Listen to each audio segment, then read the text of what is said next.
Say it again. Look. Underrated made it. Hey, look, it might look rough, but the idea's gonna stay fresh, you feel me? Say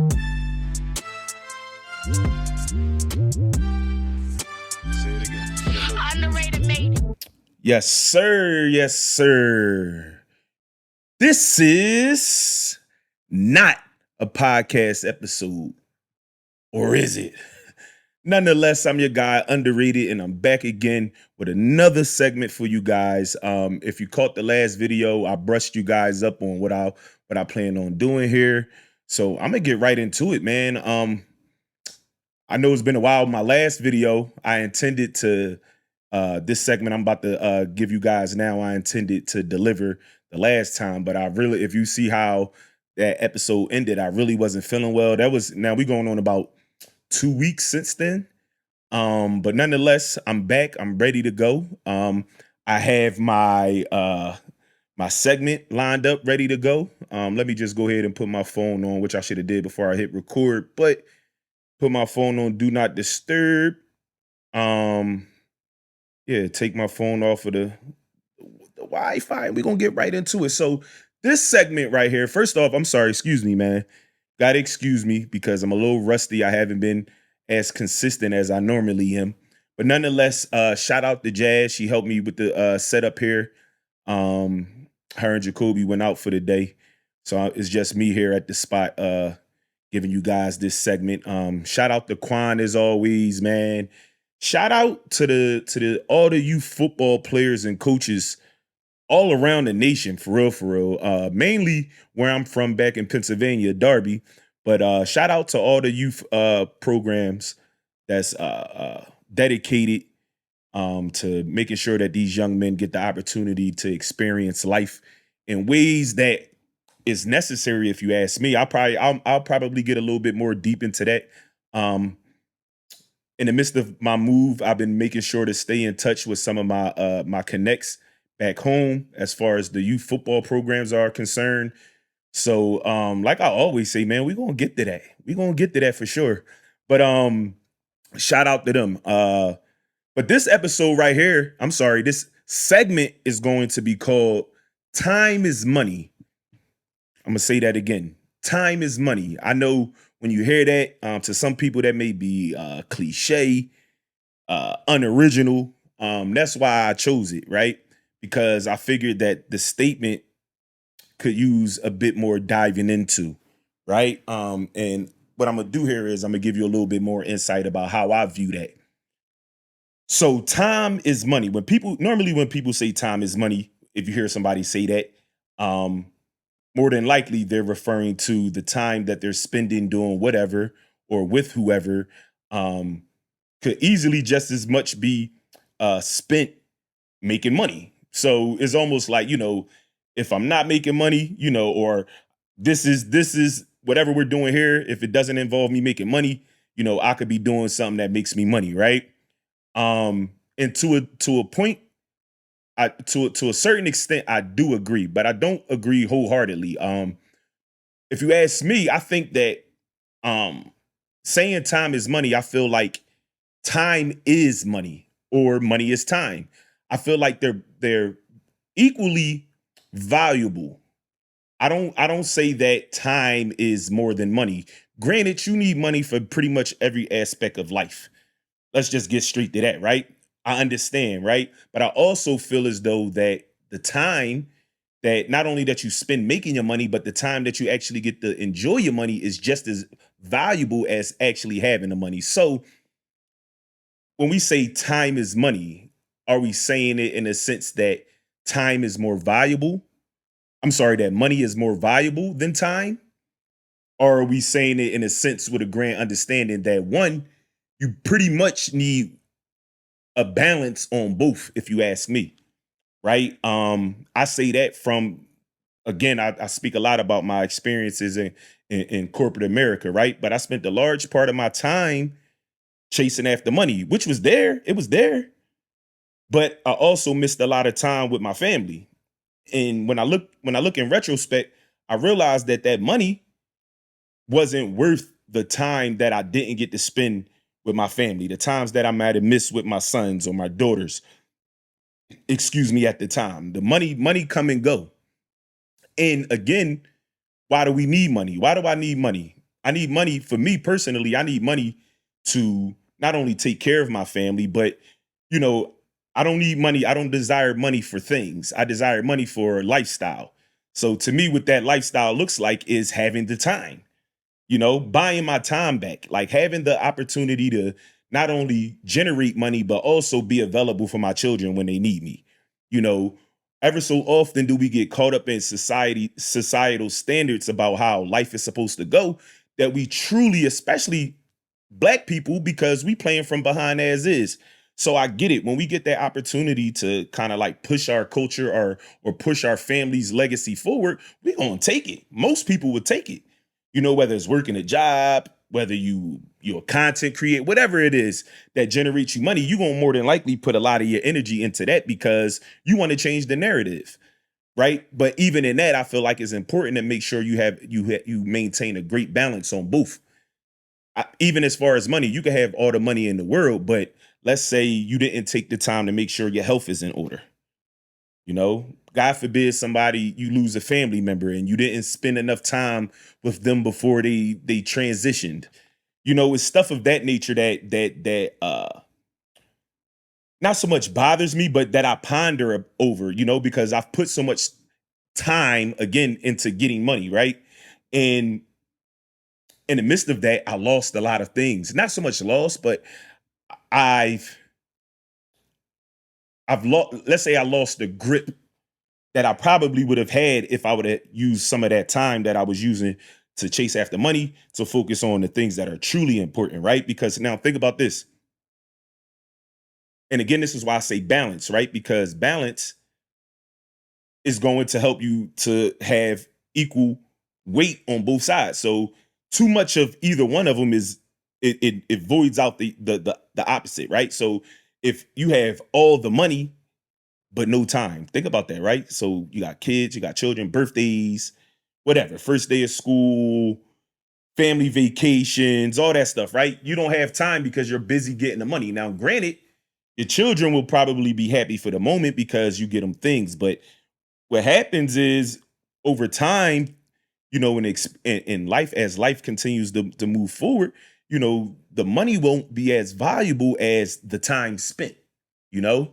Um, I even say that as, going back to when my children were younger. I talked about that a lot on the Young Black and Gifted, right? Where I talk about not having the money, but I had all the time, right? So my children were young. So they didn't really require or even desire much of anything other than time spent with their father. So I can make the best out of that because I had nothing but time. But as they're getting older, you realize like, yo, they need money. You need money because of all the things that comes along with raising your children, right? So because I spent so much time just giving time, and not having the money, I flipped gears and say, you know what, I'm gonna go get money. And in that, I didn't have a balance, right? But my thing is, too much of one could void out the other. So if you got all the money but no time, was the time spent chasing after the money? Is it worth it?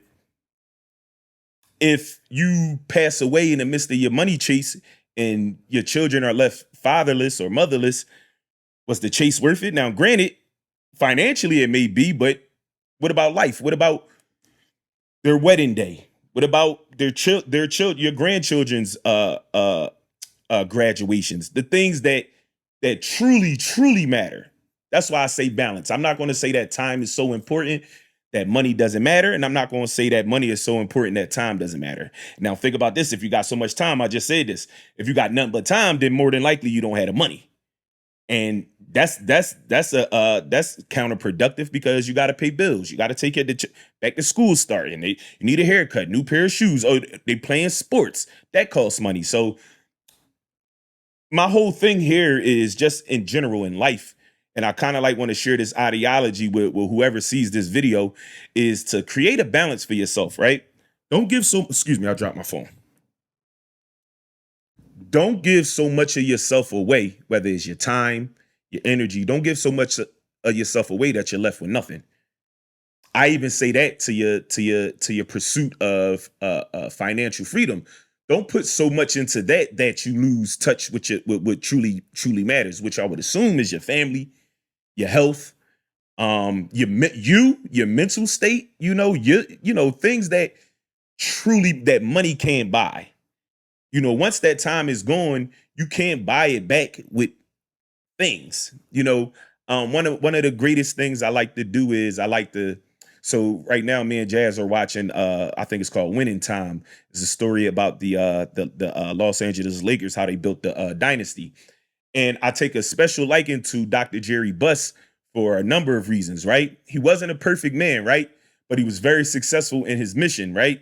But what you also get to see is how he spent so much time, the money that they were better off. His children were better off, but you could also see how they weren't satisfied either. Not in a selfish way, but in a way of they required more than just money, and he wasn't available. He at a point in time he may have felt as though that the money would solve everything. Oh, you bought me a pony, but you bought me a pony for my 9th birthday, Dad, but you weren't at my birthday party. That matters. The pony, like how long do girls, how long in a young girl's life do they desire ponies? You follow me? So, by the time you get to the 10th birthday, it's not going to have any value. Maybe once you get to 6 months after the birthday, it might not have as much value. I think the things that are valuable is actually being present, being available. And that's a rabbit hole conversation, because when you dealing with split families, it could be a little testy, but nonetheless, if the opportunity is there for you, I feel like, making sure that you have a great balance on both. Financially is definitely important, but making up and having the time is even more important. So again, so when I say time is money, I say it with an understanding that that one is not greater than the other. Time is not of least importance to the point that, or money isn't of greater importance that time spent is like, it doesn't matter as long as I got the money, because you can have a pile of money now. I'll go into this, into how many of those how many billionaires who have lost their lives. Like we just had the guy, who was it? But wasn't Five Below. Who was it? Bed Bath and Beyond, or one of them stores. He committed suicide, and I can guarantee you that financially, even he might, it's always more to a story, right? But my point is, he probably accomplished a lot more than the day-to-day average human being. So I don't know the ins and outs of the story, but I know he was financially, he was doing, at one point in his life, he was financially better off. And even if things had begun to crumble as far as his business, he would have been in a good position to fix it.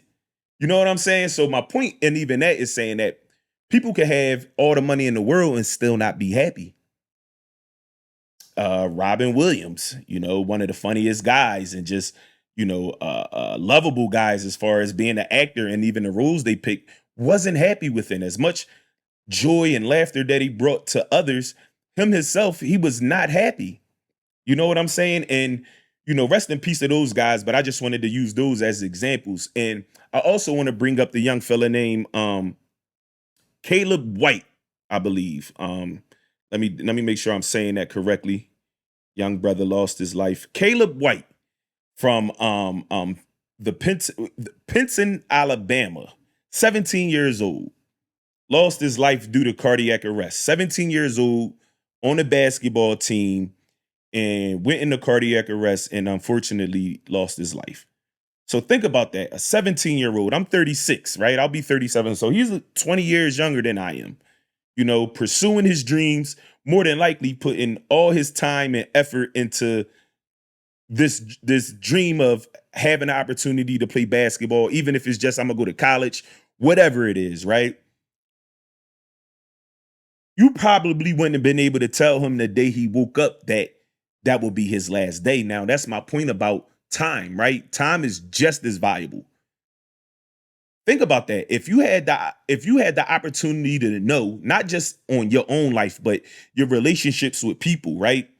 If you had like a look into the future to say, I only have this amount of time to make things right with my mother, I only have this amount of time to make amends with my children before my time, whatever, right? I think that I would think somebody in a right mind, right, would begin to value time a little bit more opposed to just having the money, right? That's why I say balance, but that don't say that because you have an insight into the future that a financial gain and stability is not necessary for you for your family once you pass on. You see what I'm saying? So it's like you find yourself in that situation, you'll probably say forget the money and just time, time, time, time, time, time. Now, as valuable as that time that those last days or times will be spent, family might not have the money, which is just as valuable if you ask me in that kind of situation, right? Because you could give your children all the game, but they need it's a thing called resources that are required in order to be successful. So not just the knowledge, but resources are necessary. But nonetheless, my point is, again, rest in peace to the young brother Caleb who lost his life. Um, you know, it puts time in a different perspective. Um, Ultimately, I can't speak for the young man, but I'm just from an outside perspective. I'll say, all the time and energy he put into that was more than likely for the ultimate goal to be able to make a living, which is money, off of his passion. He put so much of it in it that's how he spent his last days. Think about that. You know what I'm saying? And it should put a different perspective on money itself. Like I think people have a tendency of just valuing money. And I think even with that, with money, I think it's very important to pay attention to the state of the economy. Things do not matter.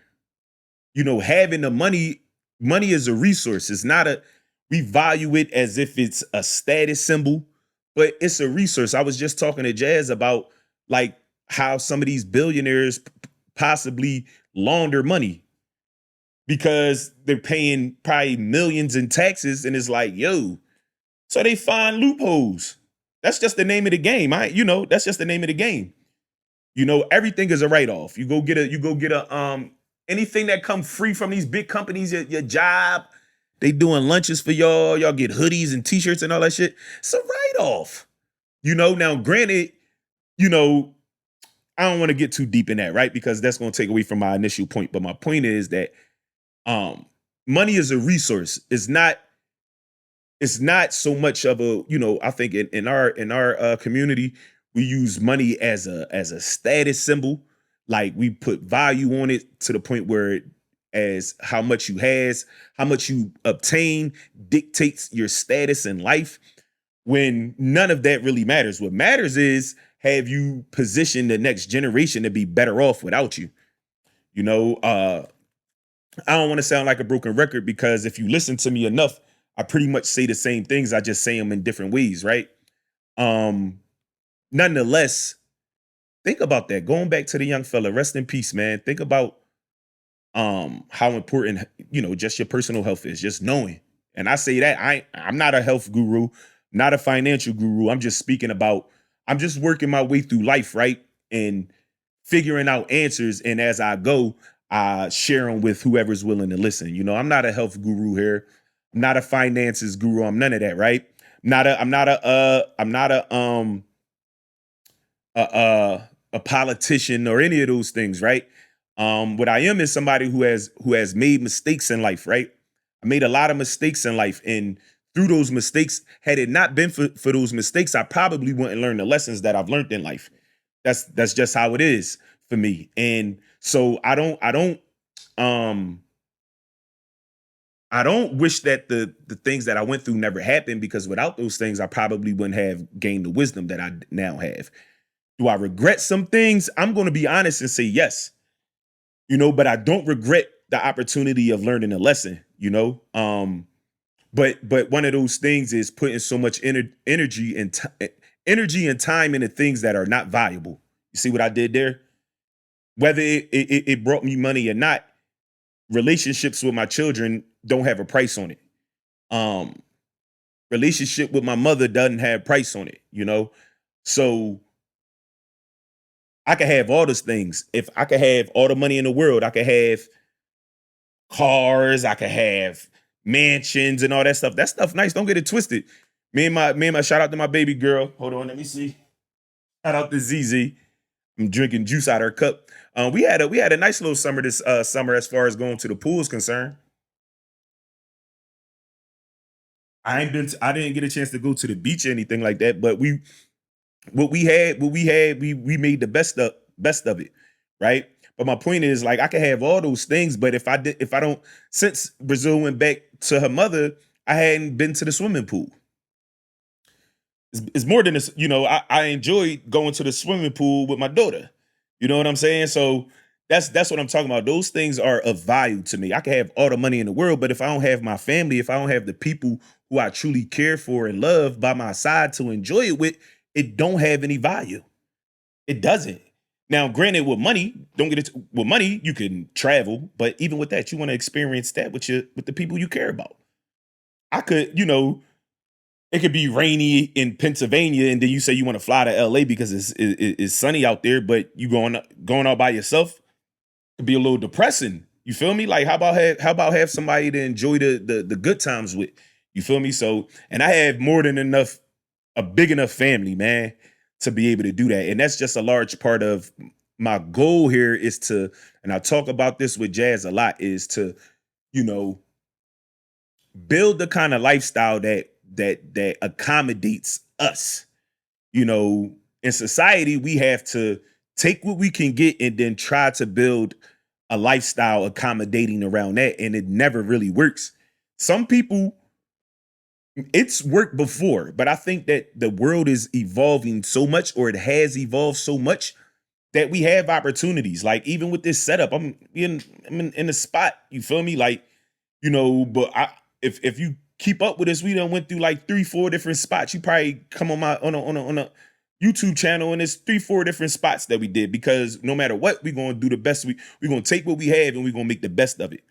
Yeah, we desire more things, right? But we're not going to allow that to be the cause as to why we don't produce, because we have much to offer. Again, shout out to the youth football programs, all the youth football players that follow me, all the coaches that I keep in touch with that keep me up on what's going on.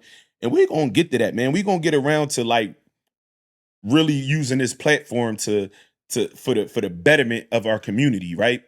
And that's what it started out as. And I want to make sure that I uphold my mission, my end of the bargain, in delivering that as always, man. But again, time is money, true, but money is not more valuable than time. Um, what do I want to talk about? What else do I want to talk about? I pretty much cleared all of that. It was some points. I talked about balance. So I wanted to talk about so a few weeks ago I saw this thing with Meek. Meek was at like this sneaker convention, right? And he was basically trying to get the vendors to know, like, listen, give me a love price. Don't upcharge me because I'm Meek Mill. Now, mind you, as far as I know, I believe this was in Philly. So, these are people from his hometown. And he's telling them, like, like, don't upcharge me. And he even gave them examples of like vendors who have they came together with a little package for me, and I wore they clothes the entire time on tour. You feel me? Didn't pay no money for the clothes, because maybe that vendor understood the importance of marketing. That's what I'm talking about too. This kind of play into my last point too, about the value that we place on money. If all you need, if it's money, money, money, you're gonna look at Meek Mill and say Meek Mill got millions, so I could upcharge him. I could make that. I could upcharge him. You feel me? But that'll be about it, right? You got to think about the resource. He's a resource. You follow me? You if you position yourself, it's not even about him. It's more about you. If you position yourself to say, hey, look, normally this is the price of, I'm not saying don't get no money, right? If you can afford to take the hit to where as though you give him a nice little package to where as though he don't give you no money for it, I say go for it, right? Because all he's going to do is market your shit for you and put you on a bigger platform than just the people from your town or 3 cities over. You feel me? Or 3 states over. You feel me? He's going to put you on the world platform. And that's pretty much how he broke it down. Like, show me some love and I'll show you love in return. I know you want money. Now think about this. Meek Mill might be a potential investor. You might give him a free package and he really mess with your shit and might want to figure out how can he help you be better in your business. But you don't see that because all you see is dollar signs. If all you want me for is my money, I might even still buy it off you, but you're gonna have to fit. This might have been your ticket, but because all you saw was dollar signs, you was blinded by dollar signs. You feel me? I keep saying vendors, but stylists, people who make clothes and stuff, y'all know what I'm talking about, because at a certain point you need help with production. Maybe your orders, maybe you can't get them out on time. You sending them out. It's taking a month and a half to get out there because you need help. You follow me? That's how a person such as Meek Mill, and I'm just using Meek as an example, will become a resource. But you got to understand that and know that. You feel me? Like, don't look at him like he a dollar sign. You feel me? And I mean, the same thing go for like artists who will probably wanting to sign you. Like, you're gonna have to put in the work. Just getting a co-sign from Meek Mill is valuable. Never mind him signing you and taking money out of his pocket and putting it in yours. You feel me? Just being able to stand next to him enough to, and I'm gonna get off of Meek because I don't want you to get lost in the sauce, right? But there's a video of him in a studio when he still had braids at the time, and he was like kind of like shot. That kind of threw me for a loop, right? But it made me realize that closed mouths don't get fed. He was in a studio where Rick Ross was there. This before Ross signed him, and he like, yo, like Ross, like, yo, can I? It'd be cool if I give you my number. We exchange. And Ross was like, listen, Ross already on it. Ross already had the vision before Meek even opened up his mouth. He probably was coming back to get Meek without Meek even asking him. But Meek opening up his mouth kind of like cemented the deal. You feel me? He didn't ask Ross for money. Even if he ultimately ended up getting money with Ross, he just knew that working with Ross or being in the graces of these people could help progress his career. And that's what it's about. It's about progression. You know, it's a marathon, not a race. You want to wake up tomorrow and be a millionaire? It's not, unless you win a lottery or unless you out here got mad dirt under your nails, but you know how that go. You feel me? But money is a resource. And until we understand that and learn that, granted, and in a lot of cases you need it so you can make more money, but understand how spending your money can be useful as far as making more money, not just looking at it like, oh, I'm gonna get this, I'm gonna upcharge him because I know he got it. Forbes said he made 30 million last year. You feel me? So I'm gonna upcharge him. Nah, niggas can see, the niggas know that. You think niggas made it to that point in their lives and careers to get shorted by, or, you know what I mean? By some, no, that's not how the game go. And it also made me think about like the Jay-Z conversation about whether or not you would take the 500,000 or dinner with Jay-Z, right? Most people would say 500,000, but this is what, hear me out. Hear me out. In a lot of instances, I would probably say 500,000 too, but while most people probably opt to take the dinner, it's because Hove now becomes a resource. He has much information, much intel to potentially help you progress your career or your brand or whatever. And that is way more valuable. You know, that kind of like playing to the, it's not about time, but resources, having resources, what they say, it ain't about what you know, about who you know. Knowledge is power also, but having the ability to go certain places and connect things and make them happen. So, one of the things I'm learning with this, through my conversations and my dealings with some of the youth football programs, some of the coaches, it's opening up the possibility to working with other programs. You follow me? And without my connection to whomever these people are, to Coach Shiz, Coach Dev, shout out to the Cowan Comets. You know what I'm saying? Without my connections to them, I probably don't have the opportunity to work with other not only just other programs, but other coaches that's potentially doing some of the same things, but different. That's the point. Not just to be braggadocious about the youth, but to shed light on them. You know what I mean? Resources. You follow me? So yeah, the 500,000, especially right now, it'd be very enticing. But I'm gonna be honest. If I get that opportunity today, I'm taking the 500,000, and I'll just live with the consequences, right? I'm taking the 500,000. I'm gonna be honest, but I'm taking it from a knowledgeable standpoint too, knowing that like I ain't got half of 500,000. a quarter of 500,000 right now, right? Why would I not take that just to be able to sit down with Jay-Z? Like I could take the $500,000 and meet him somewhere down the road. You feel me? But understanding that the opportunity to sit down with him is a resource. It's not about taking pictures with him. It's not about you telling him that he raised you off his music. It ain't about that. It's about potentially having bouncing ideas, and he might see you as valuable. Having enough of your shit in order to where as though he know like you valuable, like having motion already. Like you don't want him to look at you like, oh yeah, he just want money from you. How can I take my resources and my money and help, not only benefit myself, but help you to benefit off of what you got going on? I think it's important to understand stuff like that. Like, so money is important, but I say this, when I was going back, I was beefing with my last employer, and they thought that given the promotion that they had given me was enough to keep me satisfied. And I told them, I said, all money ain't good money. So much so that I had it with their boss. I always say their boss because nobody in that building was my boss, right? But their boss. And so much so that it had left the room that I had the conversation in, and then one of my colleagues came to me and repeated it to me, and kind of like in a little disbelief, like all money, because they would never imagine not only the idea of that, but to say it to somebody who has so much power over your career. You follow me? I told them that all money ain't good money. Again, that go back to time, all the time and energy that I had put in there. Even though the money was there, I had lost a grip on so many different things. And to me, that wasn't a fair deal. It wasn't, and granted, it wasn't their fault, but my point is they don't care. I made a conscious decision to put myself in that position, but they won't talk to you about, having balance and making sure that those, they just want to make sure that you perform well. As long as you come here, I don't know how you got to do it, what you got to lose in order to be able to perform, just as long as you do it. That's all that matter. You know what I'm saying? But nonetheless, resource. Money is a resource, man. What else I got here?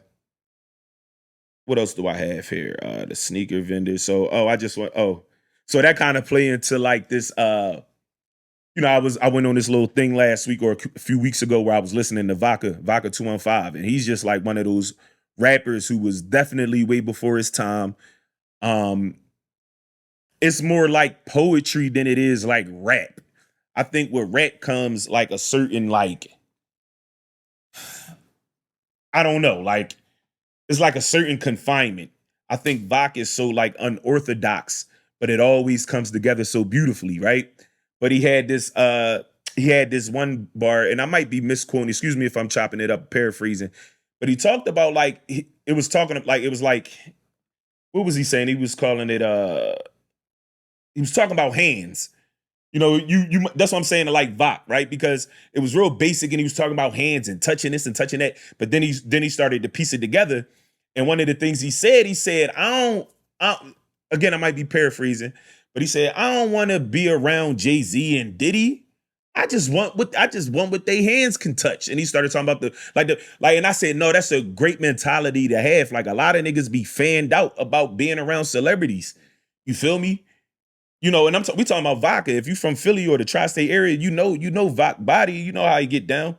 But like the point that he was making, and it's an old joint, this ain't even nothing new. Like this like at least 10 years ago, you feel me?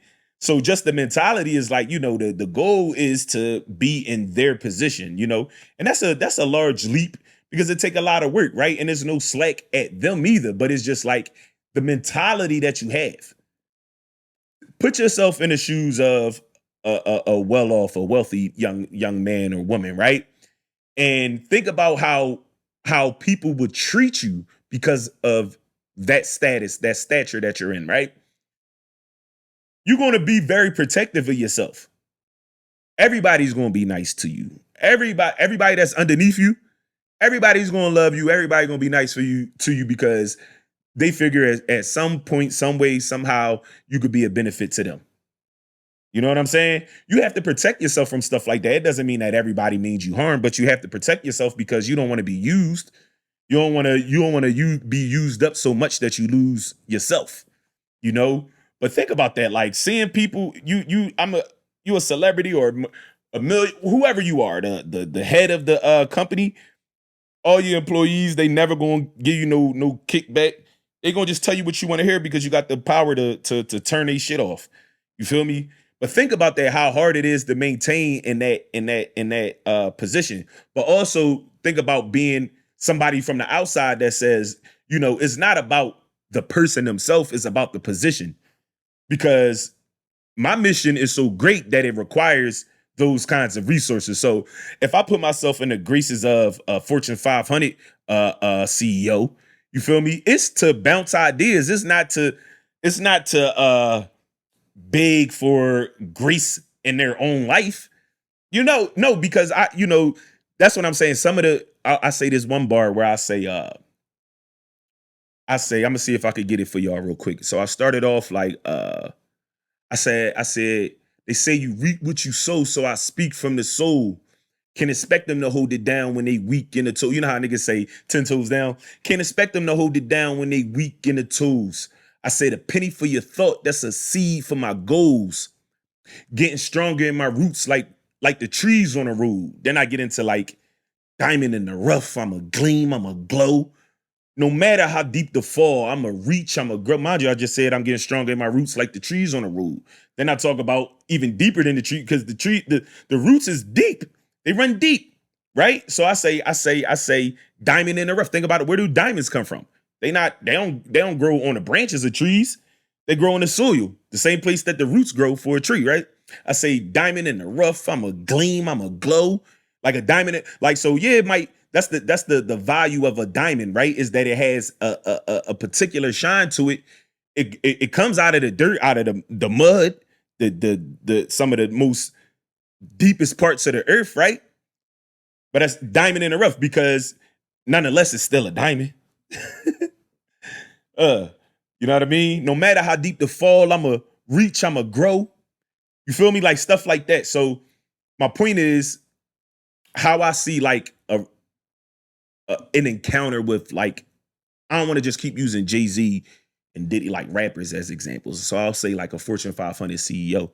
You know, that was kind of like how I was at my job, like evolving. The business is definitely evolving, but it's evolving in a way to where as though in 10 years they probably won't be using people, is what I said. Because if you were thinking about preserving your people, they wouldn't feel burnt out. You got to think about it. It's people that work at jobs for 10, 20, 30 years. Eventually they're either going to get too old, or they're going to get tired of doing a job, or they just going to, in my mind, I'm thinking like, you just spent 30 years here. Wouldn't you want that man to send his grandson or his niece or whoever to come work? Like, you know what I'm saying? But these companies don't think like that. In 10 years, 15 years, they're going to be using robots. They don't give a fuck about the people, but you have to be a special individual to peep the blitz. You follow me? So my conversation with even the biggest people at the top of the line is about evolution. About how you can how to truly get people to move along with the revolution. But that might be a lost cause, because I left that conversation feeling like this shit ain't for me. You hear that all through my conversation, right? That corporate America shit. Cole say I reached the highest heights and the lowest lows, nigga. You feel me? So, I can go get another job. I could be at Walmart. I could be at Target, but do I desire that? No, I don't.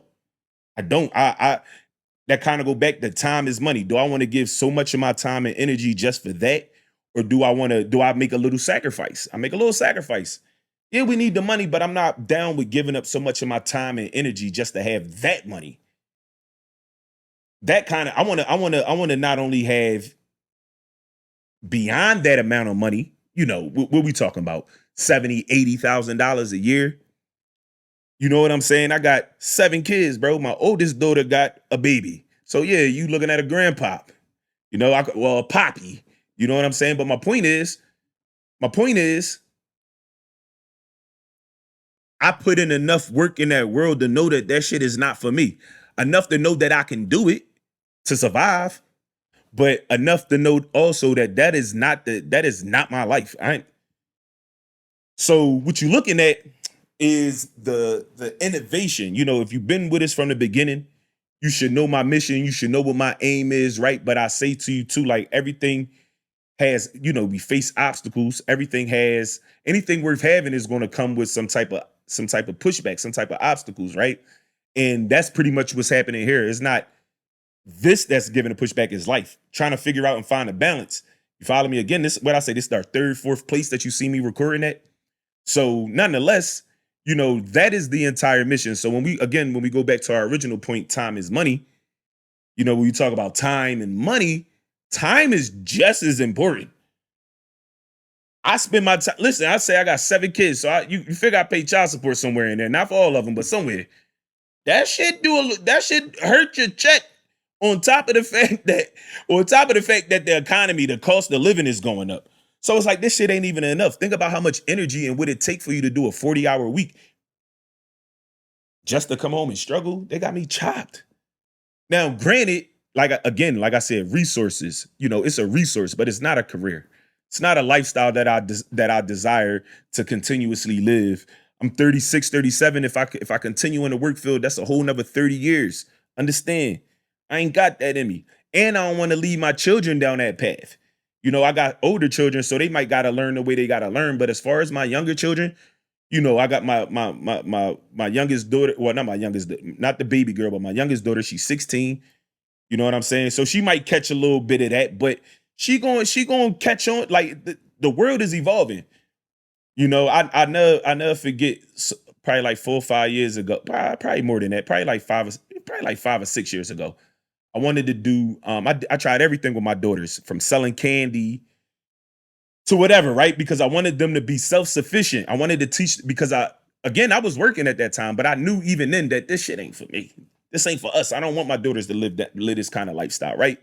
So I wanted to begin to show them different ways, because I didn't go to college. So my experiences in corporate America became my college. I learned about business. I learned about how business was ran. You know, I'll give you another example of that too, right? But I think we was going to sell water ice. So we were trying to figure out, like, you know, the name for it and how we were, you know, our marketing plan. Literally, like, my daughters is probably like, Brianna and Shyla probably was in middle school. Imani was still in elementary school. Brianna and Shyla are graduated from school, and Imani is entering the 10th grade. You know what I'm saying? Now, today. But nonetheless, like, we was literally having like a meeting. You know what I'm saying? And my oldest 2 daughters, Shyla and Brianna, were kind of like, they were kind of like in agreement with the direction they wanted to take. But Imani, who's the youngest of the group, she gave some pushback, like, you know, like, as far as like the marketing, like, why? Because, you know me, we young, black, and gifted, right? And I, even in naming this young, black, and gifted, I always hear Imani, right? She talked about limiting who we extend our services to. Why does it have to be black? You know, mind you, Imani, she Liberian, she's black. You know what I'm saying? But even in that, her mentality extended beyond even that. Like, if you call it black this or brown that, you know, you potentially limit who you could market to. Yeah, I was getting some static, but I'll edit that when I get the opportunity. But nonetheless, I don't remember what the conclusion was, but nonetheless, they had gotten that experience, right? Because even you can sell water ice and say that you got your own business, but truly understanding the ins and outs and what it takes to run the business, even your marketing, who we marketing to, who's our target audience. You know, that was something that I explored with my children 5, 6, 7 years ago. You know what I'm saying? And Imani, you know, they all have their special gifts, right? But just understanding the importance of being self-sufficient is what I wanted to teach my children, right? Because it's important having something, because you could work at a job, right? And then you could get laid off. So what, you gonna be standing there with your fingers, with your twiddling your thumbs and shit, trying to figure out what your next move is? No, I got something I can fall back on. Like, you know what I'm saying? Like, I can do this. Or you could kind of like lead with this and then move away from the corporate setting, right? But again, society tells us that this is how it's supposed to go. We're supposed to go to grade school, supposed to go to college, you're supposed to find a job in that field, and we're supposed to work for 30, 40 years and live and work in the retirement, 401k. All that shit. I did 401k, all that shit. Bullshit. You follow me? Like, no, I mean, if it's for you, it's for you. But I'm saying, like, for me, it's bullshit. You follow me? Like bullshit. You feel me?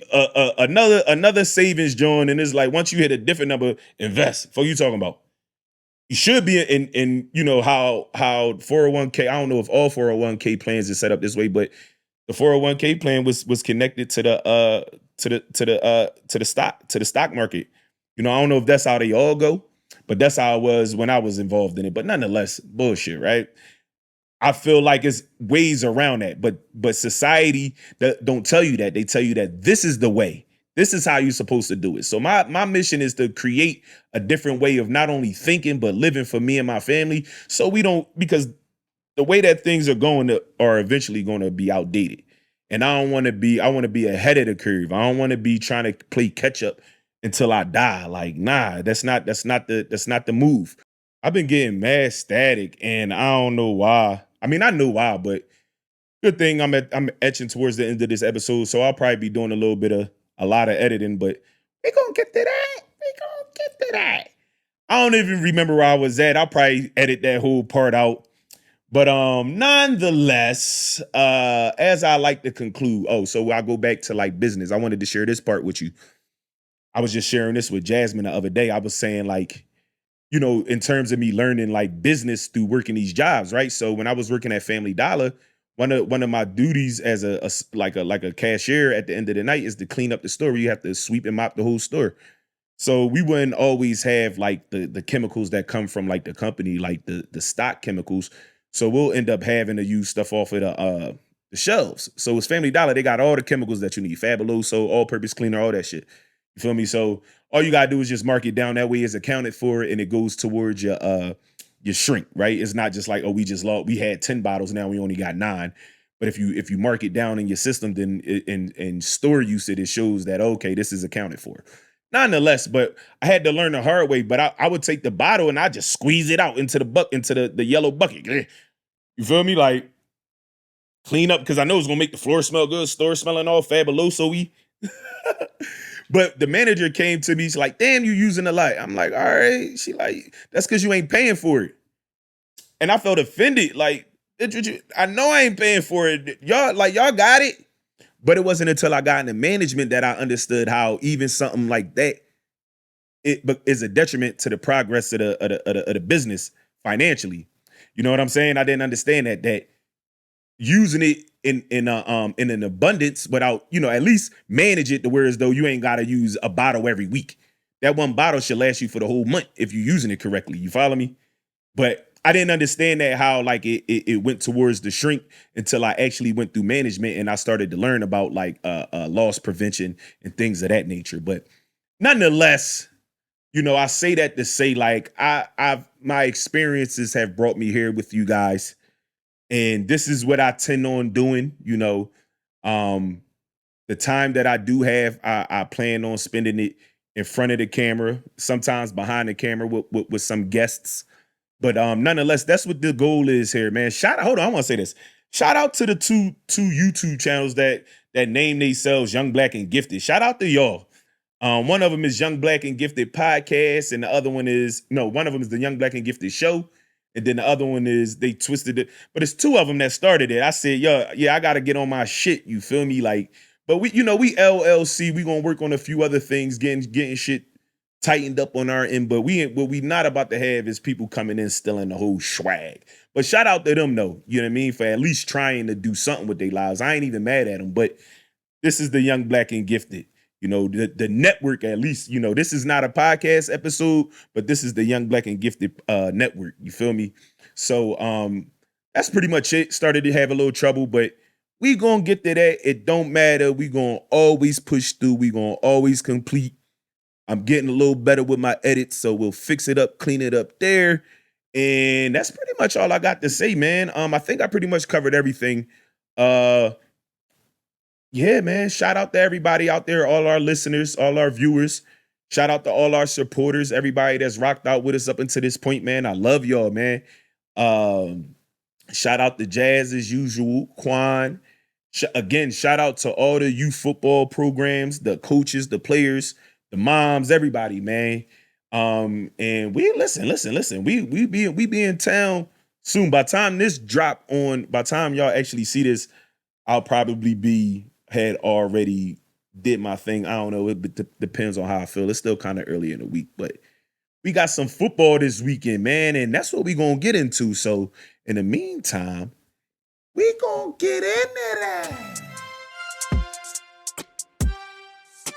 Say it again. Look. Underrated made it.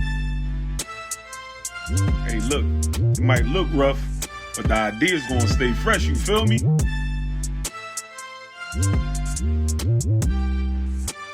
it again. Look. Underrated made it.